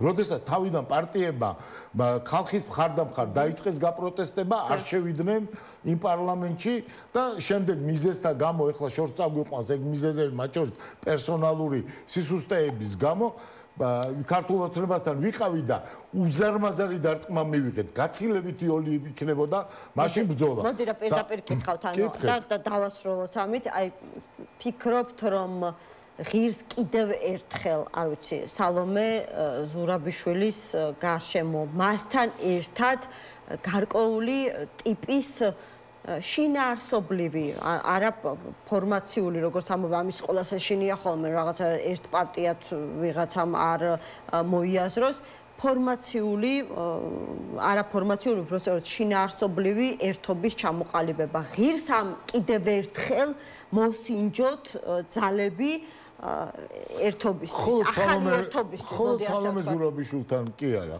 ძალიან ბევრ პოლიტიკურ ძალ. მაგალითად, აი ახლა ლელოზე ვლაპარაკობდით ჩვენ, მაგრამ თუ ლელო იტყვის, რომ აღარ შედის აი ამ ადგილობრივი თვითმმართველობის არჩევნებში, მან დაინახა მთელი ეს სიყალბე, რაც ახლდა აი ამ არჩევნებს და გადმოდის ხალხის მხარეს, ვისა აქვს უფლება პოლიტიკურ სუბიექტს, რომ არ ესაუბროს ვიღაცას აი ამ ფუნდამენტურ საკითხზე, როდესაც ეგზისტენციალური საფრთხე არის ქვეყნის ყოფნა არ ყოფნის საკითხი არის. ხო, ქართული პოლიტიკა დეგრადირდა და მართლა ეს დეგრადაციის ტრაექტორია ხელისუფლებიდან დაწყებული გადაეცა ზოგიერთ ოპოზიციურ პარტიასაც. მაშინ, როდესაც ვიღაცაებმა თქვეს, რომ ხალხი კი არ არის მთავარი, ამომრჩეველი კი არ არის მთავარი, იქ მთავარია ფლობ თუ არა ტელევიზიას, ფლობ თუ არა ფულს, კაცო რასიზამს ის გაჭირვებული ვიღაცა რომ სამეგრელოში ან კახეთში ცხოვრობს, ფულს რომ მისცემ წამოვა და კოორდინატორად დაგიდგება. აი ეს ცინიზმი, რაც ახლდა ზოგიერთი პარტიის დამოკიდებულებას. იქნება დიახ და გახსნილი არ ეხლა არ დაგიმალავ დღესაც იყო გარკვეული შეხვედრები პოლიტიკურ პარტიებს შორის გაგრძელდება ეს შეხვედრები მას ესწრებოდნენ არასამთავრობო ორგანიზაციებით უფრო ფართოდ რო ვთქვა სამოქალაქო ჯგუფების ბევრი სხვათა შორის და არა ლელო ვერ დაესწრებოდა იმიტომ რომ ლელოს არ აქვს თავისი პოზიცია დაფიქსირებული ნაციონალური მოძრაობისთვის ისევე არის ნებისმიერი ფორმატის კარი ღია როგორც ყველა სხვა პარტიისათვის ვინც ივანიშვილს არ აღიარეს მაგრამ ლელოს სხვა საკითხი არის აქ ლელო უნდა გადაწყვიტოს არის თუ არა სისტემის ნაწილი არის თუ არა ივანიშვილის კორუმპირებული გუნდის რაღაცა შემავსებელი ჩუქურთმა თუ არ ვიცი რაც გნებავთ ის დაარქვით თუ დგას ხალხთან ერთად რომელიც სხვა შორის დღეს 25 ადამიანი იქნა დაჭერილი 25 ადამიანი დაიჭირეს ეს ადამიანები პოლიტიკოსებიც არ არიან არც პოლიტიკურ კარიერას არ ესწრაფვიან არც რა ვიცი არც კორუფციაში არ ყოფილან არასდროს ესენი არიან პატრიოტები და ყოველ დღე გამოდის და გამოდის ხალხი და შენ ამ ხალხს ეხლა ეუბნები ვიცი რა თქვენი ის კი არ არის მნიშვნელოვანი თავგანწირვა. ეგ ხო მიინავლება, ეგ პროტესტი, კაცო, ეგ ხო არაფერი არ იქნება. თავარი არის ეხლა რომ მე მაქვს სადღაც ტელევიზია, უფრო მეტი ფული, უფრო მეტი ვიღაცის მოждვის შესაძლებლობა. გააკეთონ თავისი არჩევანი. ჩვენ ოპოზიცია სამოქალაქო სექტორთან ერთად გარკვეული გადაწყვეტილებისთვის ემზადება, რა ახალ ფორმატს შემოგთავაზებს დაველოდებით თქვენ ნებართვით 26 ოქტომბერს ვახსენებ, იმიტომ რომ ერთი წელი გადის ამ არჩევნების გაყალბების დღიდან და იქნება საერთო დიდი აქცია, რომელშიც პრაქტიკულად ყველა პოლიტიკური პარტია იღებს მონაწილეობას. მე ვფიქრობ, რომ შემდგომ კიდევ უფრო მნიშვნელოვანი კონტაქტები. ხო, ნუ რა ვქნათ ეხლა ვინც მოვა ყველა. კიდევ ერთხელ ვამბობ, აი ამ ლელოს საორგანიზაციო საკითხებში ვიცით უკვე რომ ნაციონალურ მოძრაობა არ მონაწილეობს. რა მოხდა მე თუ არ მონაწილეობს? ყოფილა მიტინგები, როდესაც მხოლოდ ნაციონალურ მოძრაობას დაუგეგმავს რომელიმე აქცია, ყოფილა არასამთავრობო სექტორს დაუგეგმავს რაღაც აქცია, მაგრამ ის რომ მონაწილეობისთვის ყველასთვის არის კარი ღია, ეს არის 2x2 4 და კიდევ მოდის 28 ნოემბერიც, როდესაც პირველად ითქვა უარი საქართველოს თავისუფლების ევროპულ გზაზე. ესეც არის უმნიშვნელოვანესი ასე ვთქვათ პროტესტის თარიღი არის უკვე ერთობა ჭირდება და კოალიცია ცვლილებისათვის ამ დროისთვის უნდა რაღაცა გადაწყვეტილება იყოს მიღებული. უფრო ფართო კოალიციისათვის ნამდვილად ამას გეუბნებით. უფრო ფართო არა არჩევნების საარჩევნო ან რაღაც სხვა ტიპის კოალიციისთვის. აი ამ საკითხებში საქართველოს ევროპული გზისთვის, საქართველოს თავისუფლებისთვის ადამიანის მოვისმინოთ უფრო ფართო ოპოზიციური კოალიცია. სწორედ ამისთვის ემზადება ოპოზიცია და სამოქალაქო ჯგუფები. მადლობა ლუქსარციკლაურს კოალიცია ცვლილებების ერთ-ერთი ლიდერი იყო ჩვენი გადაცემის სტუმარი. ეს იყო ამ დროისთვის გადაცემა 360 გრადუსი პარასკევს ტრადიციულად მე ხვალამდე დაგემშვიდობებით ხვალ 13 საათზე გელოდებით პალიტრენიუსის ეთერში ბიზნესსა და ეკონომიკაზე უნდა ვისაუბროთ.